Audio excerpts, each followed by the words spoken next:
After a 12-hour shift at my desk, one text from my younger brother changed everything. Imagine draining your entire life savings, pouring every last cent into someone else's dream, only to receive a message that cut you deeper than any knife. Don't worry about coming to the wedding, we're keeping the guest list tight. My own brother, Max, just told me I wasn't good enough to attend his wedding, the wedding I paid for, down to the very last detail. The sheer audacity, the raw betrayal, hit me like a physical blow, and in that moment, something inside me just snapped. No hard feelings, he said. No hard feelings. I had shelled out for the venue, the catering, the band, the freaking decorations, even Lily's wedding dress, for crying out loud. And here's the kicker, I never even offered. My parents, bless their manipulative hearts, had guilt-tripped me. You're the successful older brother, they'd cooed. It's your responsibility to help your family. And like a goddamn fool, I did. I burned through every penny I had, my future savings evaporated. And now, after all that, they had the nerve to tell me I wasn't even invited? My chest tightened. My fingers shook so hard I almost dropped the phone as I reread that text, again and again. Maybe I misunderstood. Maybe he was joking. I called him. No answer. Called again. Straight to voicemail. My heartbeat thundered in my ears. This wasn't real. This couldn't be real. I took a shaky breath and dialed my mother instead. She picked up on the second ring, her voice sweet as honey. Oh, sweetheart, I was just thinking about you. I forced my voice to stay calm. Mom, what's going on with Max's wedding? There was a pause, then a sigh. The universal sigh of oh here we go again. Oh honey, don't be upset, alright? It's just, well, Max and Lily want a very elegant atmosphere, and they're trying to keep the guest list curated. Curated. Like I was some kind of embarrassment. Some stain they needed to filter out of their perfect, little fairy tale. I clenched my fist so tight my nails dug into my palm. So let me get this straight, I said, my voice dangerously low. I paid for the entire wedding, but I'm not good enough to attend? Her response? Oh, sweetheart, don't be so dramatic. You know how these things are. It's not about you, it's just that Lily's family is very particular about the kind of guests. The kind of guests, she said. My voice rose. What does that mean? She clicked her tongue. Well, you work so much, and you never really mix with their type of people. It's just... I couldn't listen anymore. I just hung up. I gripped my phone so hard, I thought it might shatter. My whole life, I had sacrificed everything for my family. I had always been the responsible one. The dependable one.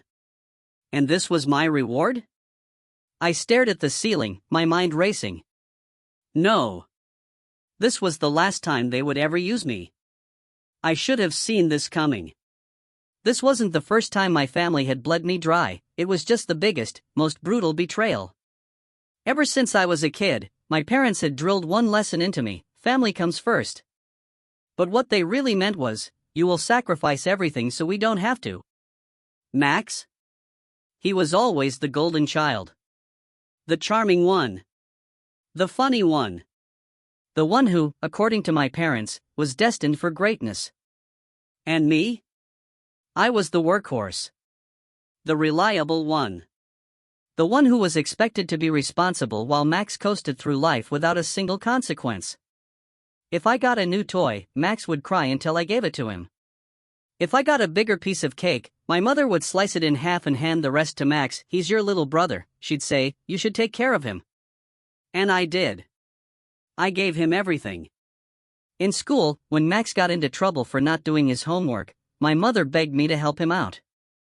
That help quickly turned into me doing all his assignments. When he got older and blew all his money partying, my parents told me to lend him some. That turned into me covering his rent for an entire year. When he dropped out of college and couldn't find a job, they told me to let him stay with me, just for a few months. That turned into 2 years. And I let it happen. I let them turn me into his safety net. His personal ATM. His problem solver. Because every single time I pushed back, I got the same response, but he's your brother. It was always framed as my duty. My responsibility. My burden to carry. Then Max met Lily, and suddenly, everything became about the wedding. My parents were thrilled. Finally, their golden child was doing something right. They started planning the event like it was a royal affair. "This is a once-in-a-lifetime moment," my mother gushed. "We have to make it special." And by we, she absolutely meant me. First, it was small things. Could I cover the deposit for the venue? "It's just a little help," my father assured me. Then it was the catering. Max isn't in a stable job right now. Then the photographer. The flowers. The decorations. Every single request followed the same pattern: guilt, pressure, obligation. "You're the older brother, you have a good job. It's only fair you contribute." And I did. I told myself it was fine. That it was just money. That helping my family was the right thing to do. But the more I gave, the more they expected. My parents never once suggested Max contribute anything. He and Lily just kept adding to the list, assuming I would handle it. And I did. Until I found out I wasn't even invited. Sitting in my apartment that night, staring at my phone, rereading Max's message over and over again, something inside me cracked. This wasn't just about the wedding. It was about every single time they had taken me for granted. Every sacrifice I had made. Every dollar I had handed over. Every time I had put my own life on hold for them. And for what?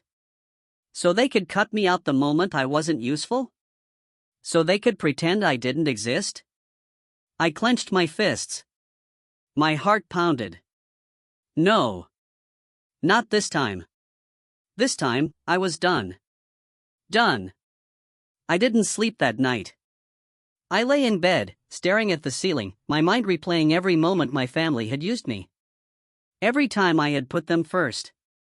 Every time I had told myself I was doing the right thing, that family was supposed to help each other. And every single time, they had repaid me with nothing but entitlement. By morning, my anger had hardened into something cold and final. I wasn't going to let this go. Not this time.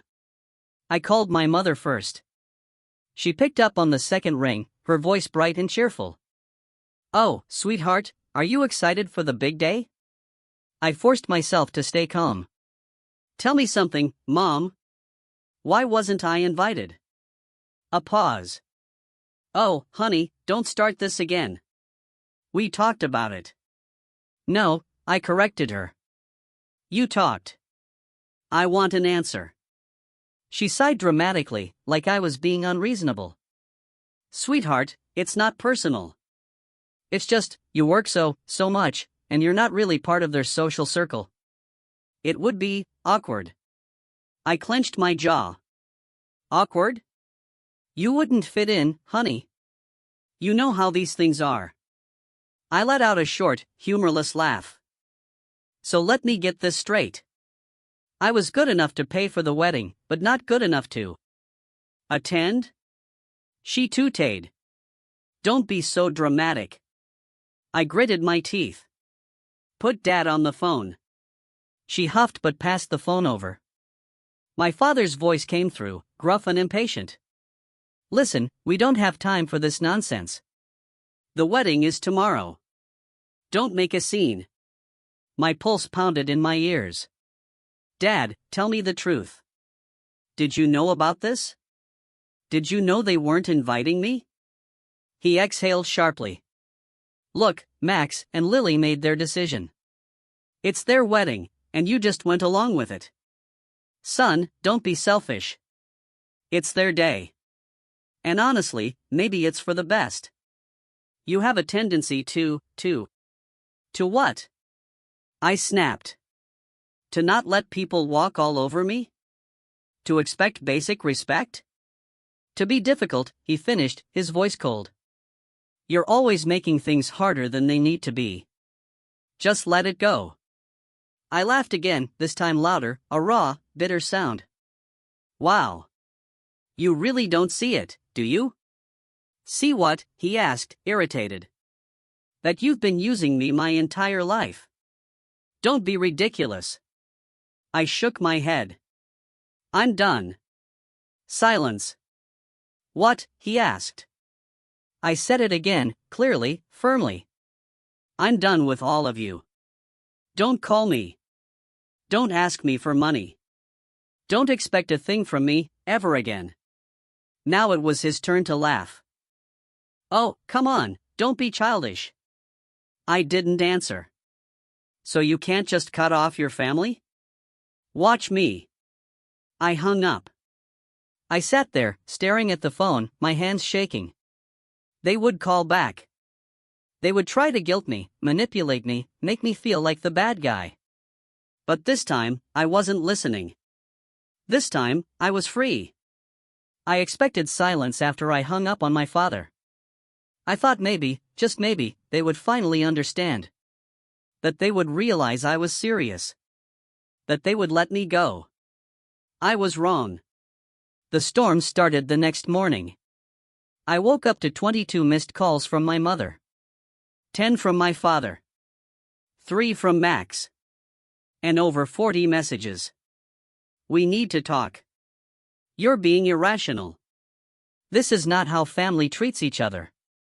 Call me back now. You're embarrassing us. I turned off my phone.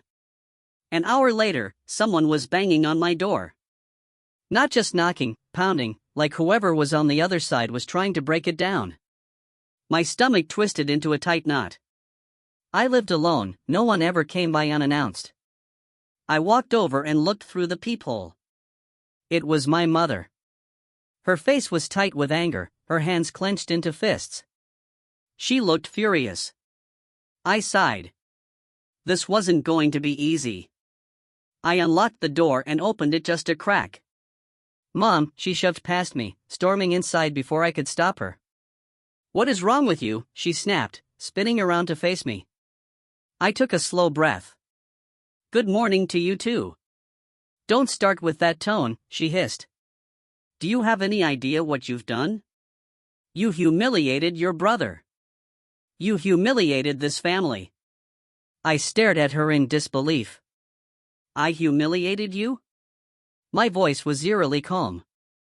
You cut me out of the wedding after I paid for it, and now you're mad at me? She folded her arms across her chest. You're being dramatic. I let out a hollow laugh. Dramatic? I gave everything to this family, and the second I say no, you all act like I never existed. Her eyes darkened. You're making a scene. That's why Max didn't want you there. You always make things about yourself.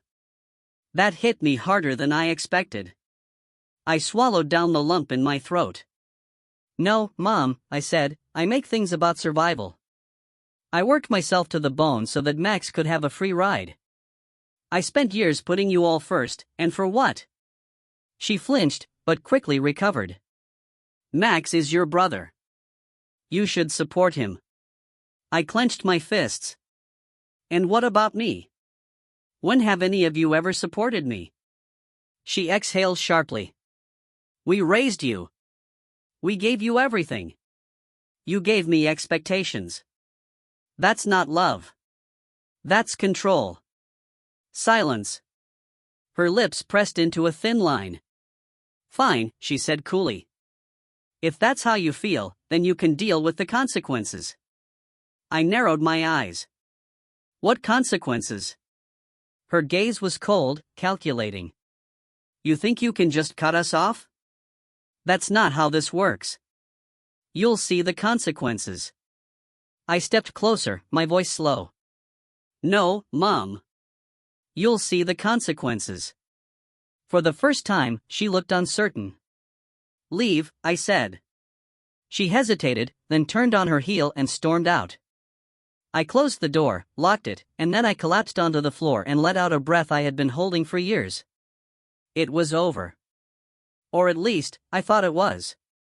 Until Max called me later that night. And this time, he wasn't calling to apologize. This time, he was calling to destroy me. Max's name flashed on my phone screen. I stared at it, my heart pounding. I could ignore him. Block his number. Pretend he didn't exist.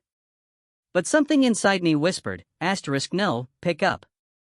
End this, so I did. Hello? His voice was sharp, angry. What is wrong with you? I leaned against the counter, gripping the phone tightly. Excuse me? You just cut off mom and dad just like that? I exhaled slowly. Yes. You're such a selfish, bad guy. I laughed, the sound bitter. I'm selfish? Yes. He shouted. You abandoned your own family after everything they did for you. I shook my head. Everything they did to me, you mean? Oh, don't start with that victim complex. His voice dripped with disdain.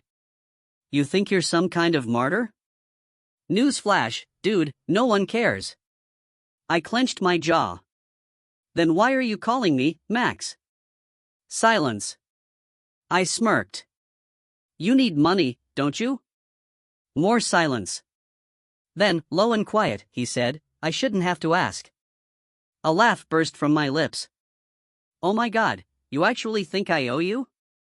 You're my brother? No, Max. I was your wallet.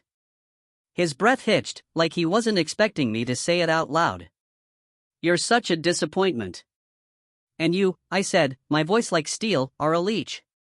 Silence again, but this time there was something else there. Something darker. You're going to see the consequences, he said finally. A chill ran down my spine. What's that supposed to mean? You'll see. Then he hung up. I stared at the screen, my pulse hammering.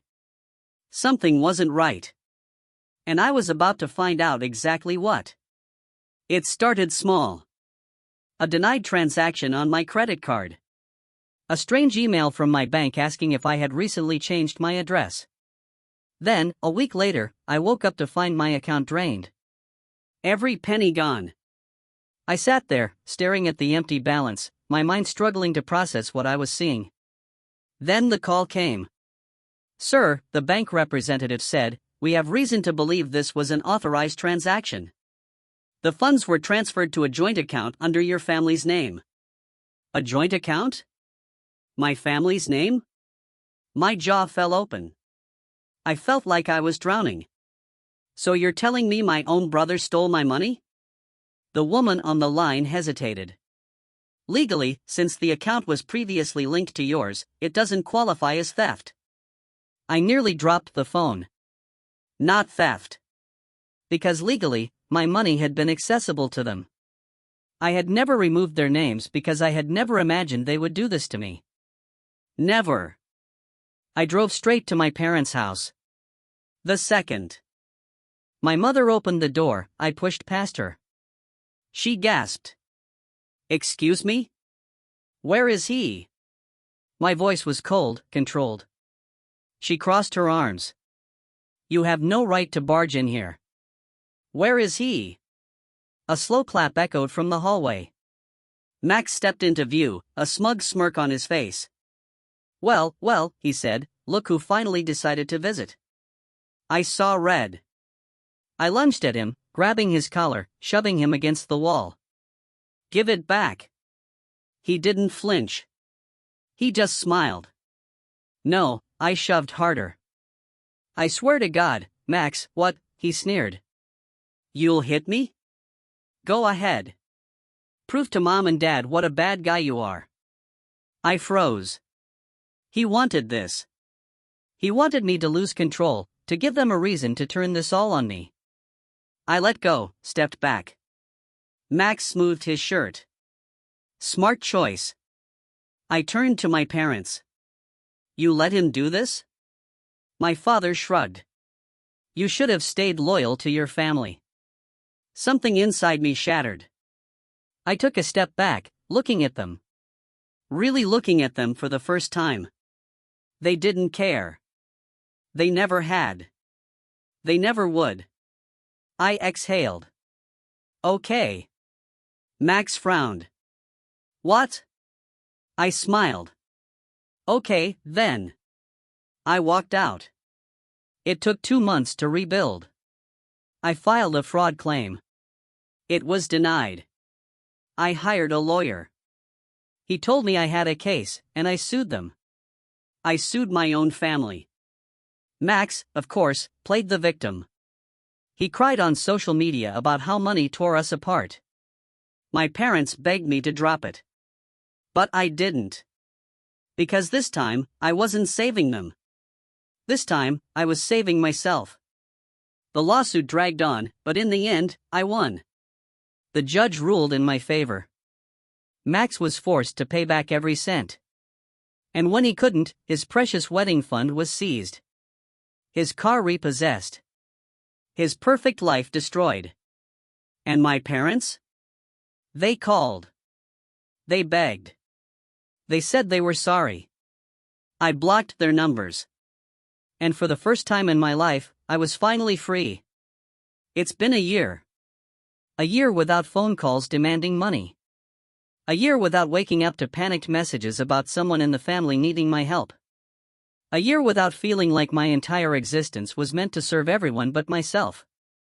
For the first time, I'm free. It wasn't easy. Cutting them off felt like tearing off a part of myself. No matter how much they hurt me, they were still my family. There were nights I lay awake, wondering if I had done the right thing, if I had gone too far, if I was truly as selfish as they said. But then I'd remember everything, the years of being used, the emotional blackmail, the money I worked for only to watch it disappear into their hands, the wedding, the betrayal. That's when the guilt would fade, and all that remained was a quiet, overwhelming sense of relief. Max is gone. He cut me off completely after the lawsuit, deleted me from social media, blocked my number. I haven't heard a single word from him since.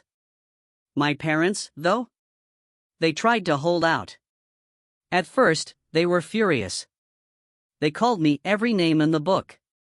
They told the entire extended family that I had turned my back on them, that I was heartless, that I was ungrateful after everything they had done for me.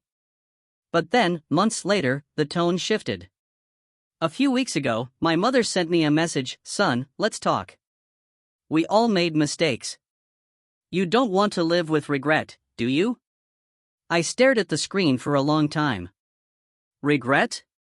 What exactly was I supposed to regret? That I stopped letting them treat me like a walking ATM? That I stopped allowing them to manipulate me? That I finally put myself first?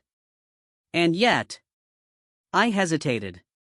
Because as much as I wanted to believe I had moved on, there was a part of me that still craved what I never had, a real family. A mother who loved me for more than what I could provide. A father who saw me as something more than a financial backup plan. A brother who actually cared. And a small, foolish part of me wondered, had they changed? I didn't respond. I told myself I needed more time. A few days later, another message came, "Your father and I miss you. Max wants to make amends too. Let's sit down and talk, just once." No expectations. No pressure. I laughed when I read it. No expectations, no pressure. That's what they always said, right before they asked me for something. Still, the thought gnawed at me. What if, after everything, they really did want to fix things? What if this was my chance to have the family I had always wanted? Or, what if this was just another trap? I haven't answered them yet. I don't know if I will. Because I know how this goes.